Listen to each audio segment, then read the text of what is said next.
जोया की नई नई शादी हुई थी और वो सास के रवायती तसव्वुर से खौफजदा थी कि शायद उसकी सास बेगम आसिमा बहुत सख्त मिजाज होंगी। शुरू के दिनों में दोनों के दरमियान एक खामोश फासला रहा। एक दिन घर में दावत के दौरान जोया से जल्दी में खाना खराब हो गया और वो किचन में परेशान खड़ी रोने ही वाली थी कि बेगम आसिमा वहां आ गईं। उन्होंने गुस्सा करने के बजाय मोहब्बत से जोया का हाथ थामा और कहा कि इंसानों से ही गलतियां होती हैं। फिर उन्होंने फौरन खाना ठीक करके दावत को संभाल लिया।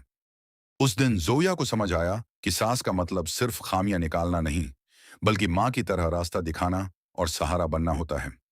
वक्त गुजरने के साथ उनका रिश्ता मजीद गहरा हो गया और जब कुछ उरसे बाद बेगम आसिमा बीमार हुए तो जोया ने दिन रात एक करके उनकी ऐसी खिदमत की जैसे कोई सच्ची बेटी करती है। अस्पताल में जब किसी ने पूछा कि क्या ये आपकी बेटी है, तो बेगम आसिमा ने फख्र से कहा कि ये मेरी बहू है, लेकिन मेरे लिए मेरी बेटी से बढ़कर है। इस कहानी का सबक ये है कि सास और बहू का रिश्ता झगड़े का नहीं, बल्कि मोहब्बत, ईमानदारी और एक दूसरे का साथ देने का नाम है। अगर सास माँ जैसी शफकत दिखाए और बहू बेटी की तरह इज्जत करे, तो दोनों का रिश्ता घर को जन्नत बना देता है। अगर हमारी वीडियोस अच्छी लगी हैं, तो हमारे चैनल को सब्सक्राइब करो, लाइक करो एंड शेयर करो।